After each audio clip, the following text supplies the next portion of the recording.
Hello and welcome everyone to this week's episode of the podcast. This week we are joined by the wonderful Scott McIntyre. Many of you will know Scott. He is kind of famous in the jewellery industry. He is a master stone setter. He's saying he isn't, but a little bit, micro celebrity.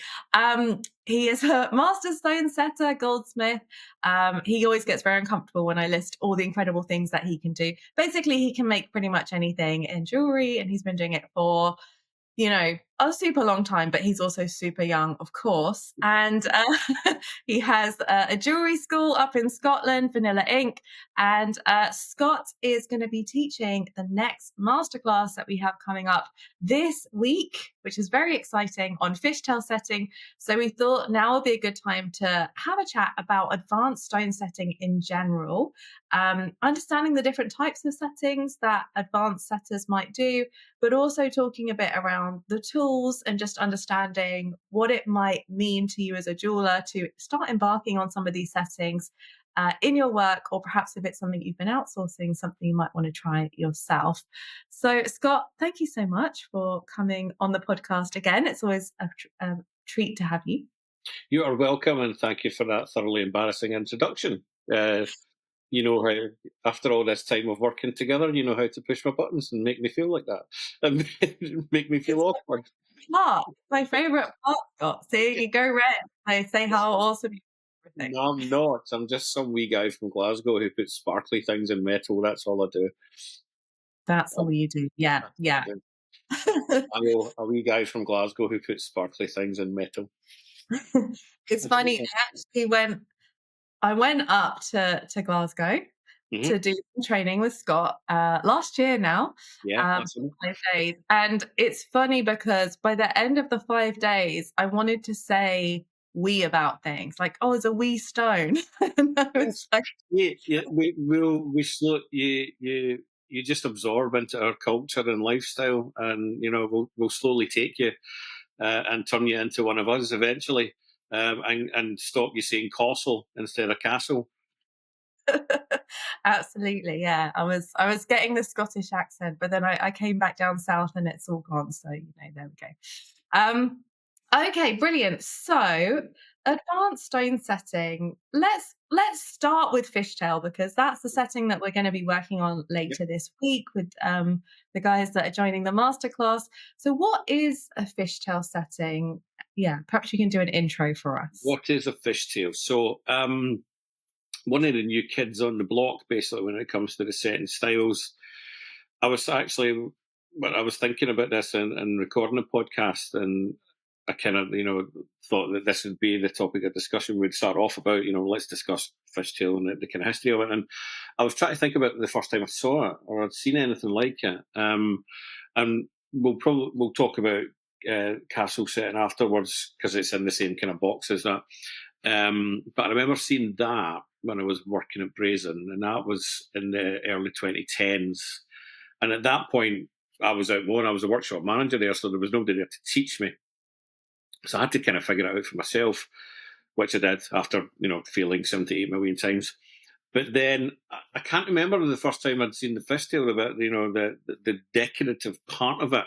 And it's only recently, it's only been in the last decade or so, possibly even less, that we've done this. And it just goes to prove that, there can be new things. One, you can teach an old dog new tricks, but two, people are being inventive when it comes to jewellery and creating styles about this. Now, I'm not one of these guys who retains massive amount of information about the history and things like that of jewellery.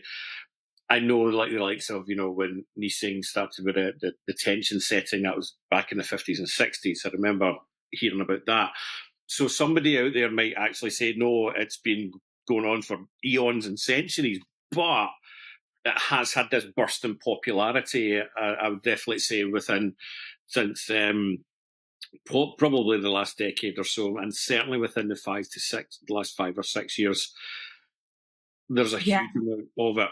And it's kind of taken over a little bit from pave and the castle setting as well, or what people would refer to, what we'll discuss later with, as a kind of microclaw, small tiny stones, and micro because it's usually done with smaller stones. You know, the 1 mils, 1.2s, 1.5s up to 2.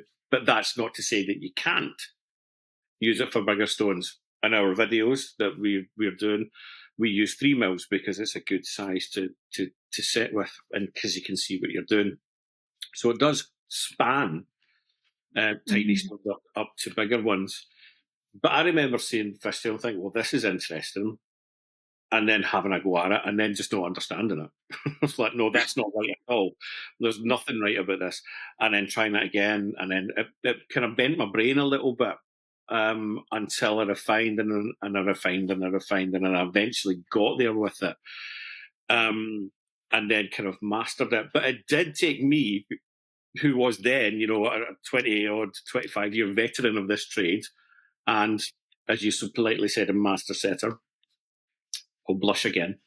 And it took me a wee while to kind of get there. Now, this is why it took me a wee bit longer.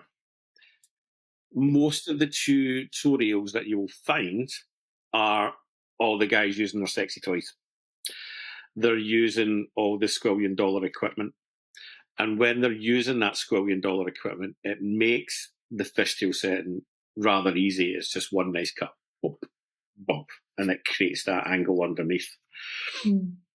What we want to teach is hand pushing, and that's what we do in our videos. And we show people that the high-end setting can be achievable, as we always say, with some bits of wood and some bits of steel, rather than all this expensive kit. So you can achieve it with the lowest or most affordable tools that you can get. If people are still wondering what the hell fishtail is or why it's called that, it does mimic the back end. So there's little triangles underneath. So, you know, my little head here is stones, and we've got lots of Scott's heads along here. Then underneath each stone, there'll be a triangle of decoration, and there'll be a cut that way and a cut that way. Okay, I'm really selling this, am I? Right. Look at the pictures, you'll get the idea. You get the pictures you're looking at, but this is what you see, right? And rows of them. Okay, and there's beautiful zigzags, and when it is done well, and when it is done with precision, it's beautiful, and it's got these lovely bright cuts, and it is, you know, it just elevates a piece of jewellery. It goes to that kind of other level. Castle, I think, is great in itself when you've got the lovely U shapes. Of course, castles called castle set because it looks like the turrets in a castle. That's what that emulates, the lovely scallops and U shapes that you put on it. Fishtail, again, is that little bit different. It's got that cut on it. It's also known French setting as well, and then other people are calling it French fishtail. Nobody, you know what it's like, the jewellery trade. There's 54 different names for the same thing. Nobody can agree on what it is, and we all just call it something else. Petition to call it mermaid setting, right? Because it's much nicer. Honestly, mermaid setting. We'll start now. Everybody's just calling it mermaid setting because fishtail's not particularly sexy. Let's be honest. It's not. If you start saying it, it becomes a thing, doesn't it? That's how it starts. So let's restart the podcast, right? And we're talking about mermaid setting. There we go, mermaid setting. So, what type of jewelry lends itself to mermaid settings? The accent stones. Let's take an engagement ring, for example. It's got a lovely centre stone, the claw or bezel, and then shoulders. Traditionally, what you would put down there is maybe a bit of pave, or more olden days channel set. It was more traditional down there, down the shoulders. But nowadays, you're seeing a little bit more castle and fishtail. And what that's allowing for is a little bit more delicate as well, because just with, well, it's maybe not just delicate, but allowing for maybe bigger stones as well. Because if you have the same width of band with a pave, you have to have smaller stones to account for the metal around the side, around the box. Whereas fishtail and castle are, if you're setting a 2 mil stone, the width of the metal will be 2 mil as well. That's the difference between that and pave. There's no box around it. It's just the width of the stones.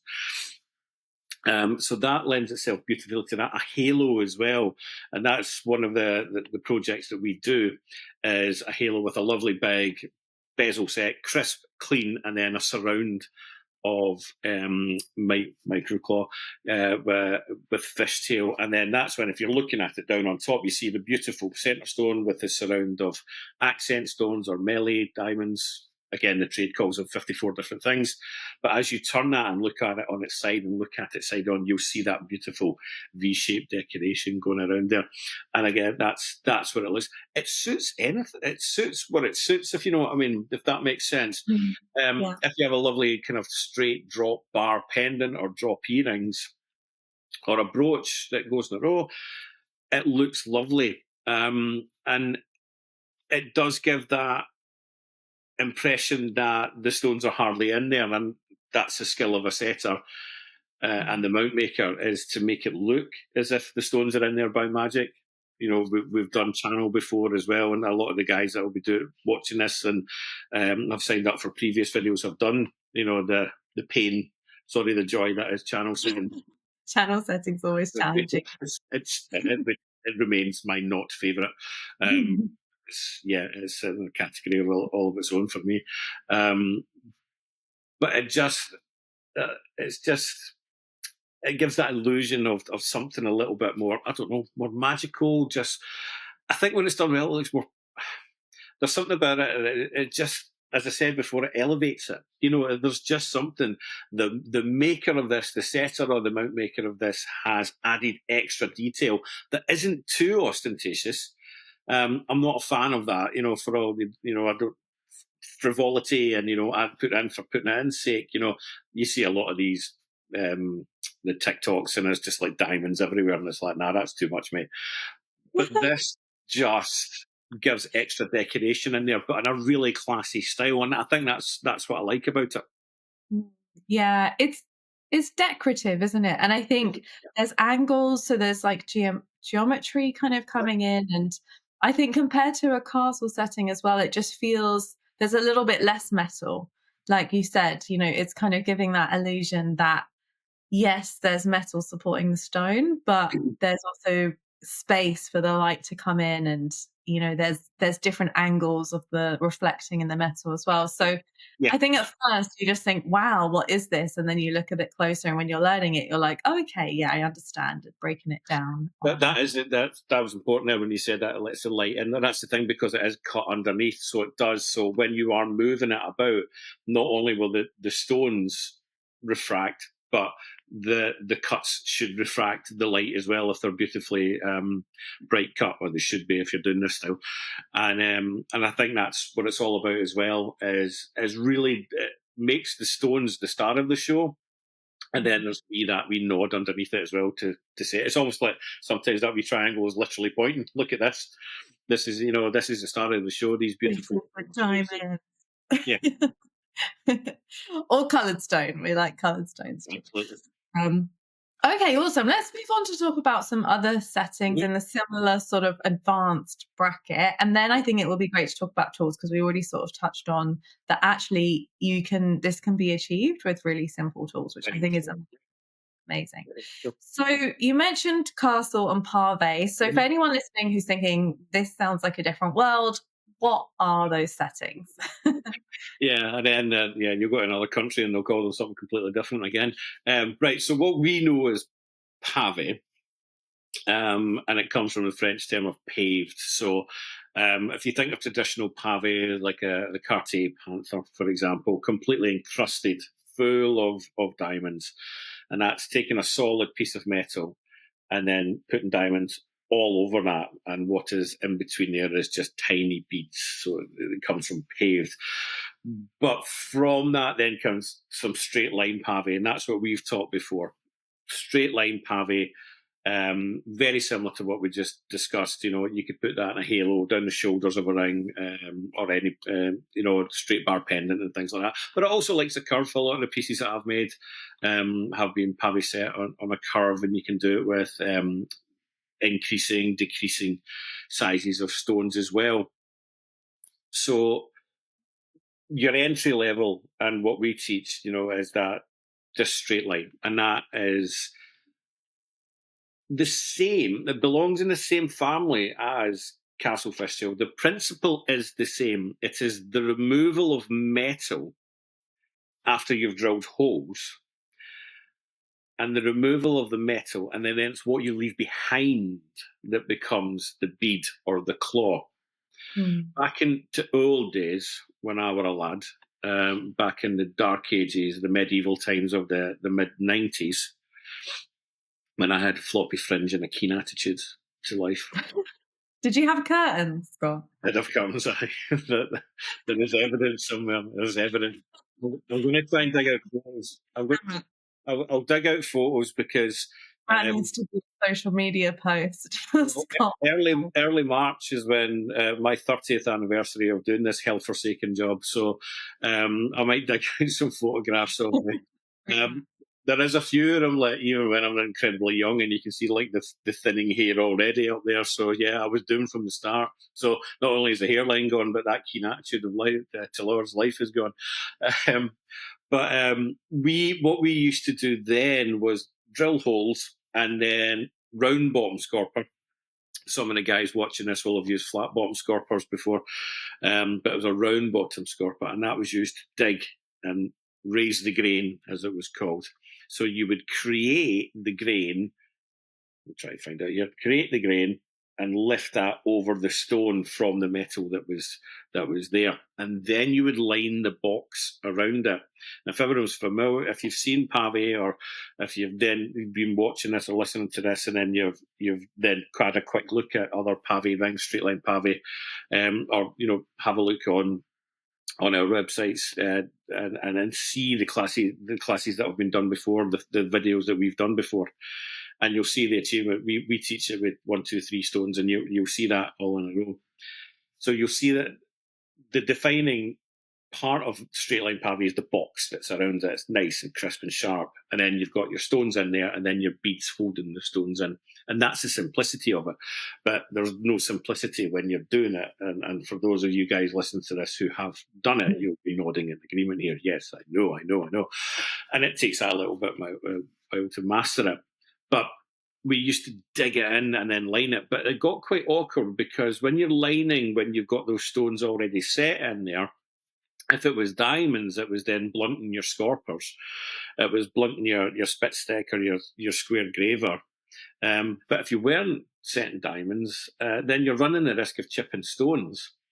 And quite often, when that bit in between, this bit in between here is very difficult to get into when you're cutting a straight line. So if you're pave and emeralds, for example, you're kind of reticent to get in there. So you'd often leave a kind of lumpy bit of metal.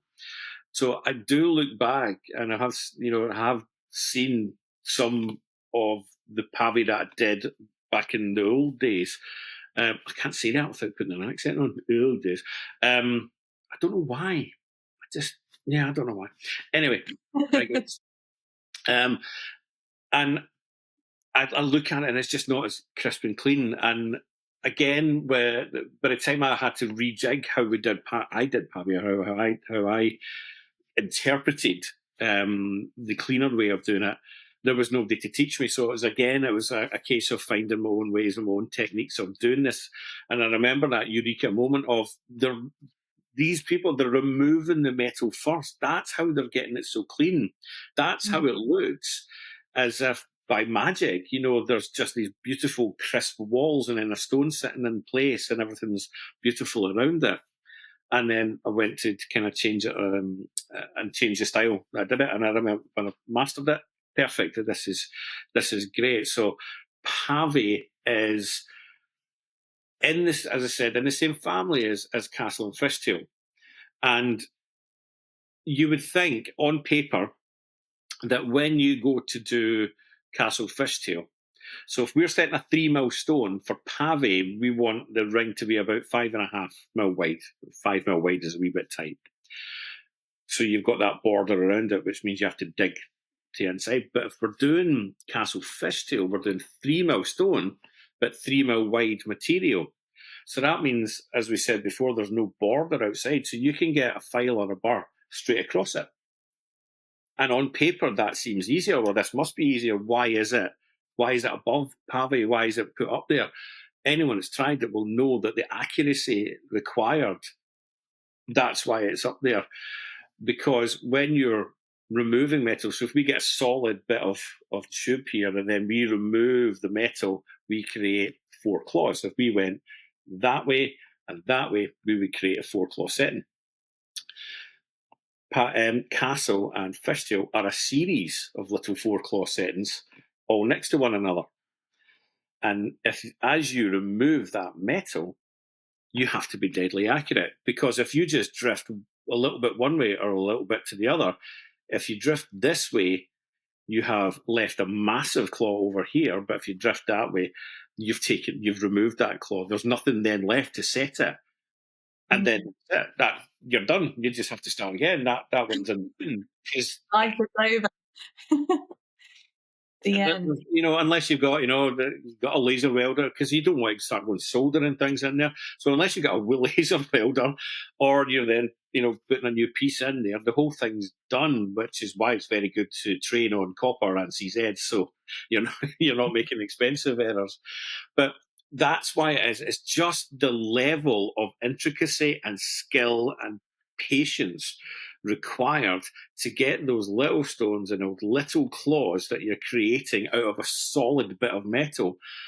You're trying to get them, every single one of them, the exact same measurement, and knowing that even though if you're training and doing this in 3mm, knowing that there's guys out there that set 1mm stones this way, so you can imagine how tiny these claws are to be put over. So that's why I put the castle and fishtail up there above pave. And I think it's important to learn the pave first, so you learn the principle of the removal of metal, and what you leave behind becomes what you set with. And then you can go up to here to then do that, because you've already learned that degree of accuracy and the method of doing it. So there's familiarity between these styles of settings, but they give different overall looks when they're finished. Absolutely. And it's interesting what you say, because I think for me, when I've tried them, the more challenging bit is using the gravers and getting them to do exactly what I want them to do at exactly the right angle, which is in pave and in the fishtail. But I guess it depends what you practice, isn't it? Because then there's also using the saw or the burrs to get the really accurate kind of grooves, I suppose. Yeah. And I suppose some people will find the graver usage easier or harder, and some people might find the sawing and the burrs easier or harder based on your dexterity and what you've kind of tried before. But I think that's the fun, is the challenge, isn't it? Is learning it all. And it's so satisfying. Even when you get it wrong, I think when you're learning, if you get it wrong, you expect to get some of it wrong. It's so satisfying starting with like drilling all the little holes, making them a bit bigger. And it's like, there's something quite magical in the process of just starting with like a bar or just a bit of metal, and then you just transform it through lots and lots of little steps into this incredible kind of piece of art. I think that's what I like about these styles, is each step leads to the next one. And I think, people ask me what my favourite styles are. I still love pave. I'd still say that's number one. But, the castle and fishtail are kind of very close behind that now.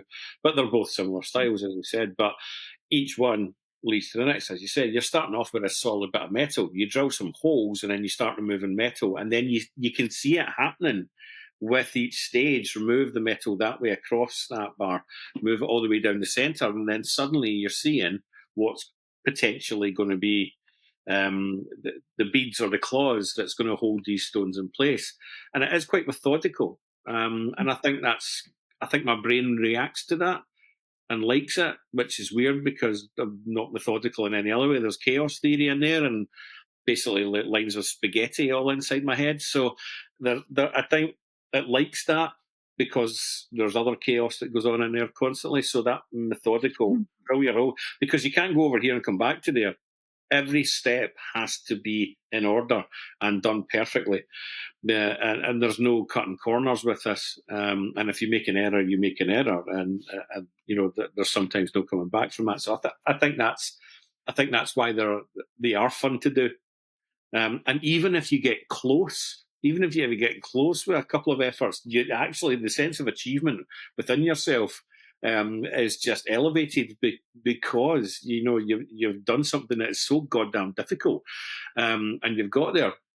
And I keep saying to people, see when they're getting upset when I'm training them and they're like, "Oh, it looks rubbish," and I'm like, "Right, okay, what percentage of 8 billion people are jewelers?" Okay, a very tiny amount. What percentage of that tiny amount of 8 billion people can even get near doing what these you've just tried? And there's Yeah, it's quite remarkable. Yeah. fractions of people are at the upper end of stone setting and doing it to a consistently good standard. Mm. So we can't beat ourselves up when we make a wee error or when we're learning to do these things because they are so difficult and it's such a niche thing within a niche trade. So if somebody has got near when they do this and they sign up for this video and they're doing it and they're following the steps and they're getting it wrong, please do not be despondent because you are in a little tiny little league of your own, practically, because you can make beautiful things from solid bits of metal, and not many people on this planet can. Mm. Are you saying that we are the top 1%, Scott? We are.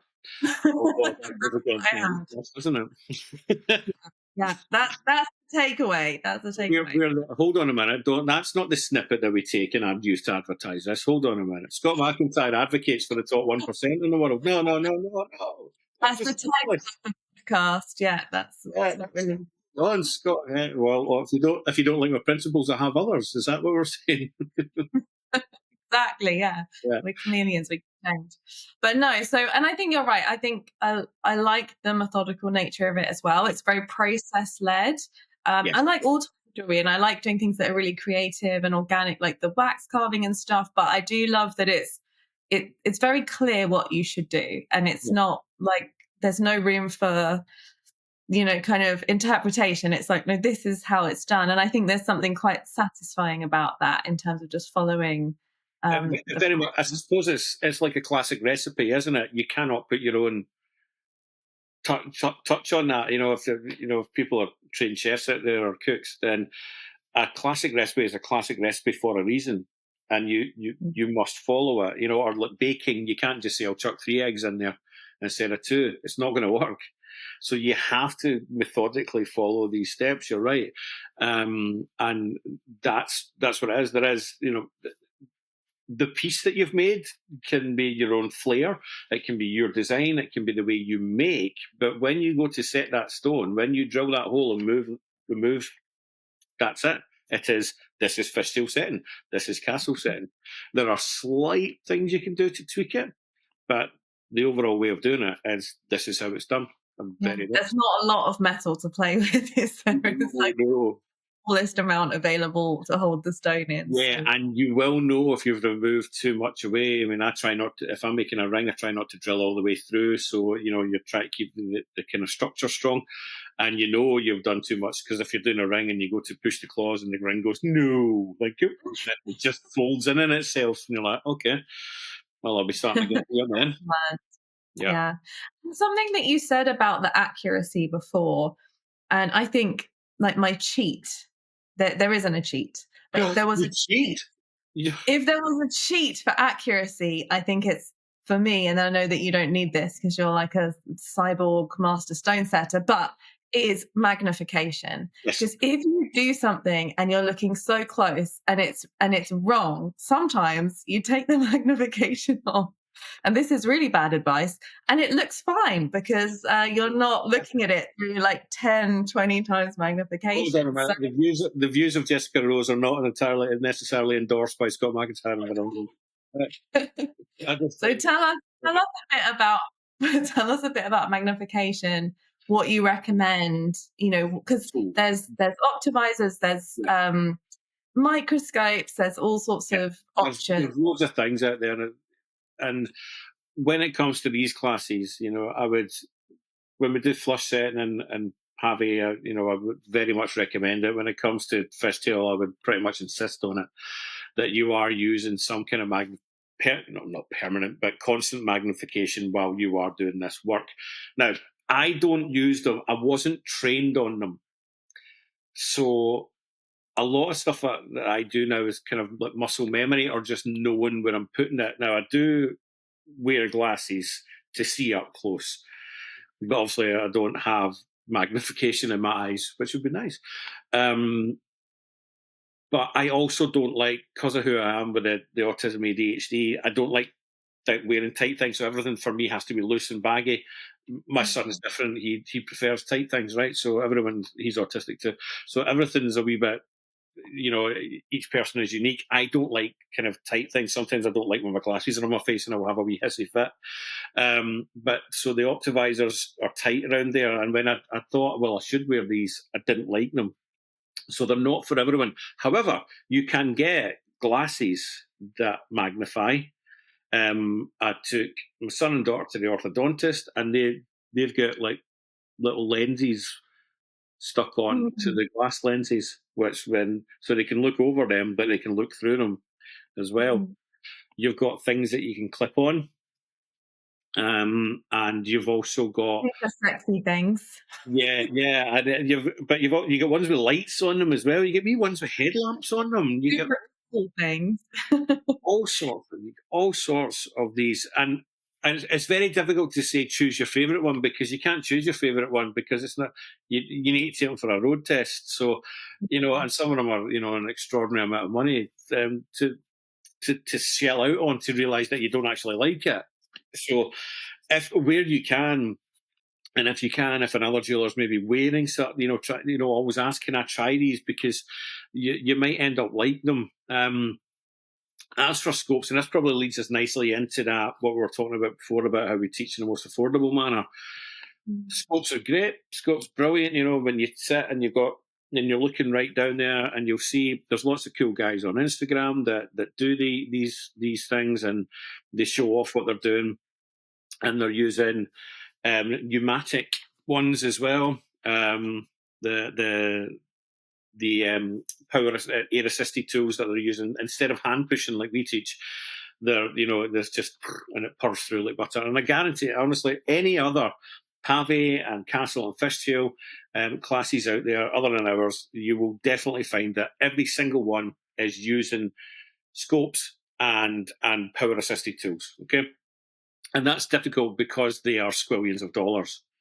And these guys make you feel like you have to buy that kit to achieve the setting that they're doing. And it's not true because the videos that we've done are absolute proof that you can achieve high end setting with the lowest cost tools and the most affordable tools. So wee balls of wood and some bits of steel that have been ground down to be nice and pointy in certain ways. And you can achieve that setting. I've looked, obviously I've been in other people's workshops and you're looking through the scopes. And of course, you get these ball vices as well. And certain brands are much more expensive than others. Um, so We'll name no names. I'm not naming names, but there's three Yeah, letters. names Yeah, to be like, the three letter we're not, one. The three we're letter not one. thick here. Yeah, they like to add on an enormous markup, and again, they're great if you've got them, and that's fantastic. And what I'm not doing is trashing this kit. I'm not saying that if you've got this kit, I don't want to talk to you. If that works for you, that's brilliant. That's great. If you work in a workshop where you've got that kit, you might work in a fancy pants workshop, it's already got it, then great. But I want to prove that you don't have to have that. And, the average jeweler on the street who's, penniless and wears clothes with holes in it, like the rest of us, then it is achievable to them. And you can do it. And you can just do it by buying gravers and the right gravers and scorpers, putting them in a wooden handle, sharpening them up till they're absolutely perfect, getting that nice polished face on them, and you can do it. Mm. The reason why it is easier, obviously, with the pneumatic one, the power assisted tools, is you just have to do one cut and then one cut. And once you learn the right angle to do that cut, I'm honing in on fishtail now, sorry, mermaid. Now I'm honing in on mermaid setting here. So once you learn that precise angle to do it, all it go one cut. When we're hand pushing, we do not have the power to do that. So what we have to do is skim over and over and over again, shaving away a little bit of metal at a time until we get to the desired cut. And that's the difference. And there's a lot more patience required, but I think it allows for a bit more precision as well, because you can adjust the angle slightly. If you came down the wrong angle, you've got time to then cut as you're shaving the metal down to come to another angle. Whereas if you're committing with the super tools, the cut is the cut. So when these guys are showing it, and it is, they're great videos to watch, aren't they? Great, they're all, it's it's jewelers and setters porn. We like watching absolutely high end setting like that. But these guys have been training for ages with that kit, and then when they make that one cut and one cut, they make it look piss easy. And let me tell you, it is not, right. And for anyone who's going to have a go at mermaid fishtail setting, you'll understand it when you watch how we do it, with that skimming over and over again, just getting the precision there. So sexy tools are great. Sexy tools are great. They're brilliant. Okay, they're going to, they will have robots doing it in about 25 years, and me and you will be long retired, Jess, by then. Can't wait. We'll be on the beach. We'll be on the beach. We'll be sipping. We'll still be making jewelry. Let's face it, we're never going to retire from making jewelry. I'm never going to stop doing this. I'll get bored after 3 days, and I'll be back in the workshop. Yeah. I know. I thought you'd retired. Nah, I can't do it. I can't do it. Like Sinatra coming back, or like a James Brown gig. For the younger people watching, they were singers. Look them up, okay? So yeah, I think there's one thing I wanted to say about when they're using scopes and ball thingy face things, right? When we set, and I'll kind of zoom out a wee bit here so you can see body shape. When we set, obviously I'm at my kitchen table here, but jewelers' benches are up here, okay? So when we're setting, elbows are up here and resting on the side so we can get purchase down there. The scopes, they're set up so they are sitting lower. So when they're sitting like this, and they've got them here. And so, of course, they're kind of looking down like this when they're setting. And when you can't get purchase like that, if your ball base is lower, you won't be able to get the power or the angle or the precision unless you are using pneumatic tools that can just cut like that without any pushing. So be wary if you think you have a setup that is based around that kit and you don't have all the kit. If you are a little bit lower, because you can buy, I'll come back now, hello. You can buy specific setting benches, but they may be lower than the conventional benches that we use. And if your arms aren't up here and holding and cutting like that, and you're down here, you're not going to be able to get the power. Now, anyone who's been to my classes or got our videos, Jess, you'll hear me banging on about it. It's not power, it's technique, right? I'm going to get it on a t-shirt one day. I'm going to have to, because I keep banging on about it. I think it's a good t-shirt, for just all round as well. Like, don't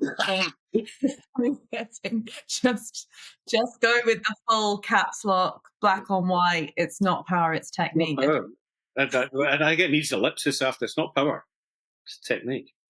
Right? So needs kind of that. So, but be wary of that. That if anyone is looking at that and thinking about getting the kit, when we teach, we're up here and we're cutting like that. We're holding tools in here. We're holding tools in here and being able to cut and set and push over and do these things. The other people, they're down there as if they are eating their dinner. But it's a whole different setup, isn't it? So I think what you're saying is don't hybrid them, like either do one or the other. If you don't have the power assisted tools, if you don't have the pneumatic tools, you won't be able to push down here. It's completely different. Your body's in the wrong shape. Again, if anyone's been to my classes before, you hear me banging on about how you use your body to kind of set and hold and things like that, and using all your levers to get the maximum amount of power out of your body. So that's why it is technique. It's nothing to do with strength.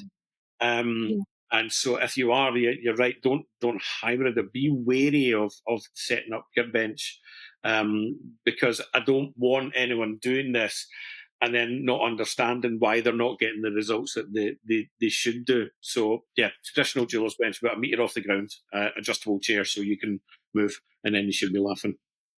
Yeah, yeah, and it's so important, isn't it? And I think sometimes when we see all these close-up shots, which are so important to see, Yeah, it's really important to see the full body shot as well yeah, of like what the jeweler is doing yeah, with their arms, with their shoulder, with their back, like with yeah, their whole posture. Because you're right, especially when you're doing repetitive movements and there's a graver involved, which is very sharp, and if you yeah. slip, there's things that blood comes out of. Well, yeah, Um, I tell so I show the scars on my hands, and I tell them, one bad one in particular, but it missed the bone, tendon, and nerve. The nurse said it was quite miraculous.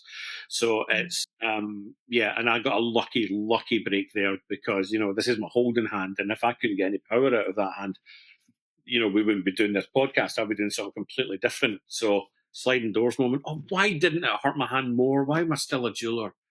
a Let it blessing in alone. itself. I also love what you were sharing about, the different setups. And I think something that I think as someone who's a student and not a master stone setter, a student setter, but just an observation is that even if you plan eventually to get the full fancy setup, I think it's so important to have learned to do it by hand Yeah, first, because if you're going in with some, it's like to me it's a bit like getting a motorbike but you've never been on a bicycle, and it's like you don't know the road but you're just going full speed ahead.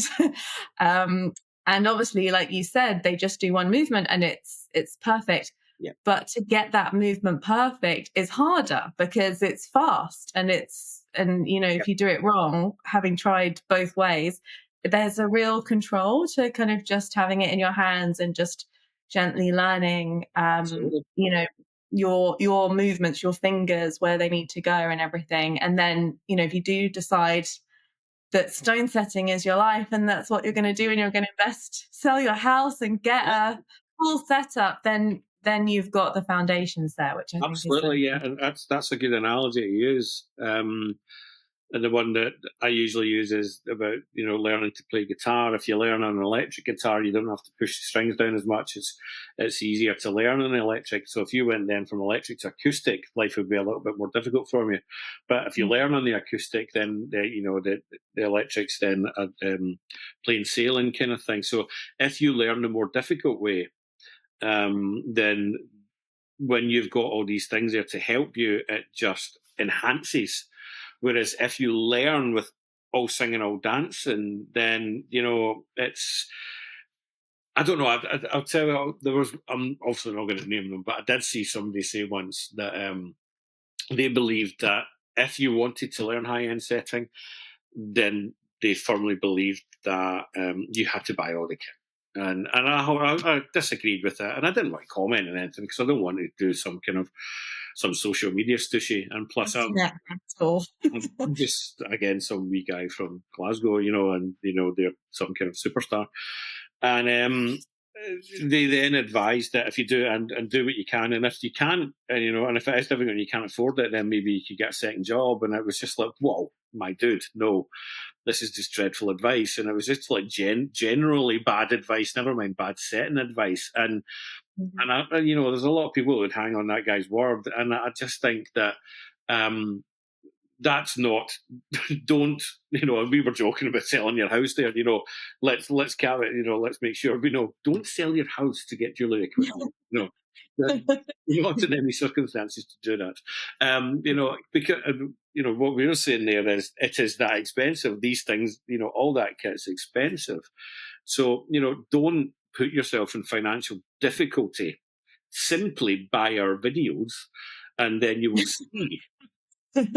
No, Yeah, it's a and they're much very, very cheap as well. You won't put yourself in financial difficulty if you buy these videos, and then you will recoup that money very quickly once you become a high-end setter. Because I live in a mansion and drive a Rolls Royce. I do. High-end setters make loads of money. we do for the love, isn't it? It's It's, I lovely. mean, hopefully we get paid, but it's not. Yeah, it's a passion. No, but I mean, no, I'm joking there, but no, but yeah, please don't feel that. I mean, don't feel you have to go and buy this kit to achieve high end setting. It's No, just remember the T-shirt slogan. the You know, t-shirt. You know, I think whoever this person is you're talking about, they need the T-shirt. They didn't know. They didn't know. So could send them it, couldn't I? and then T-shirt, and there we go. But it's good to have options, I think. And I think I'm really excited to see what people make with this Yeah, because I've yeah. not seen many fishtail settings, obviously, from people in our community because it is quite a complex Mhm. micro niche setting. But I think people are going to have such fun with it. Yeah, Um, it is. It is fun, and even though really does look like a bag of potatoes the first time you've done it, it's fine. It's fine, honestly. And again, people will probably be fed up with me saying this, but you're here to fail. You're taking these things to fail. You know, you will fail. You're not going to get it first time. You're not going to do it. Okay, this is way up there. You're not going to get it first time. You're going to get it after a few times, and then it's going to come, and then you're going to get it, and then you're going to understand. That's where I have to put my hand to get that achievement. It will happen with repetition. Okay, do not be despondent.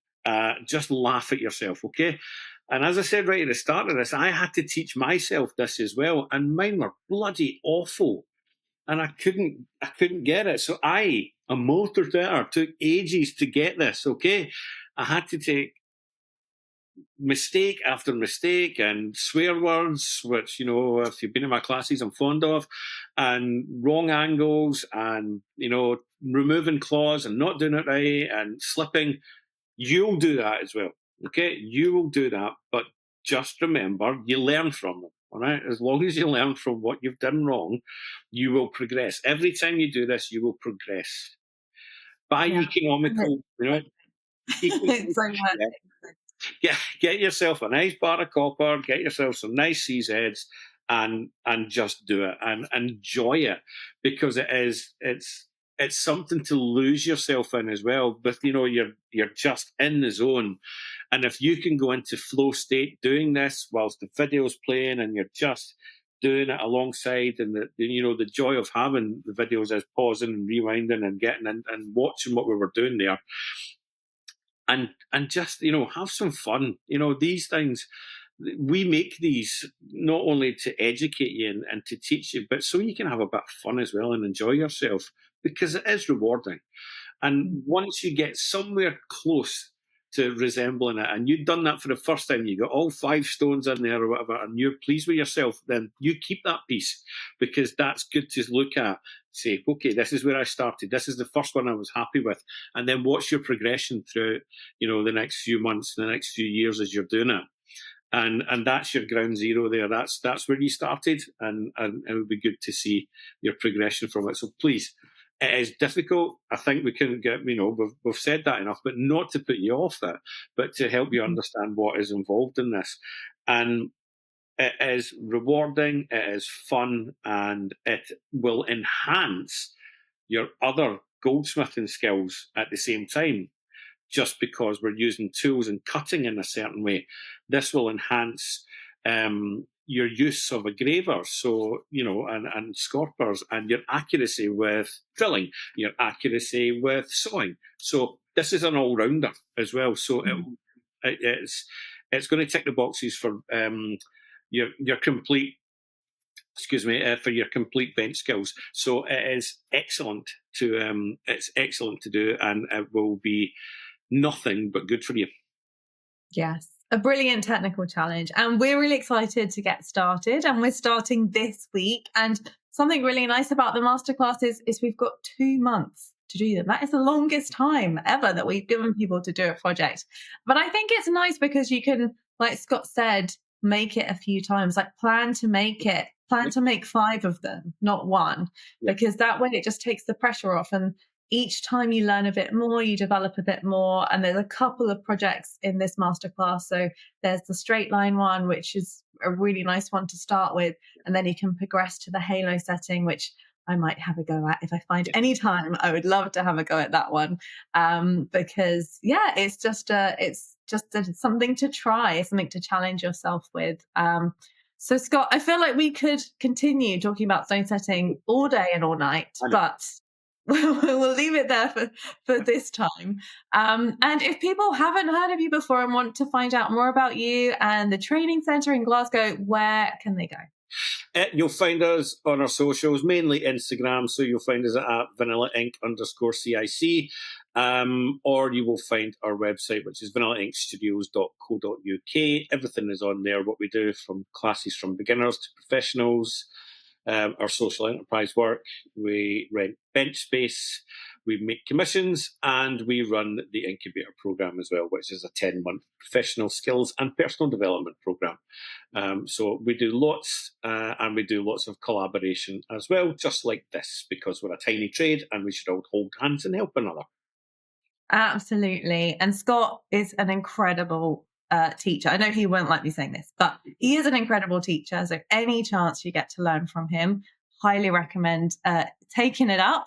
And yeah, just excited to see everyone get on with the masterclasses. We'll put a link in the show notes. There's only a couple of days left to join us. So it will be at least another whole year till we run it again, which is a long time away. And we also, as well as the videos, are going to have some live sessions, a bit like this, but with you guys who are on the sessions, answering questions, chatting about stone setting, talking about tools. So there's a live element to the course as well, which I think is really important when you're learning something like this, which is quite new. So Scott, thank you so much for coming and some of your wisdom with us today and for doing the courses as well. Thank you guys for listening. Have a wonderful rest of your day, and I look forward to seeing you on another episode very soon. Bye for now.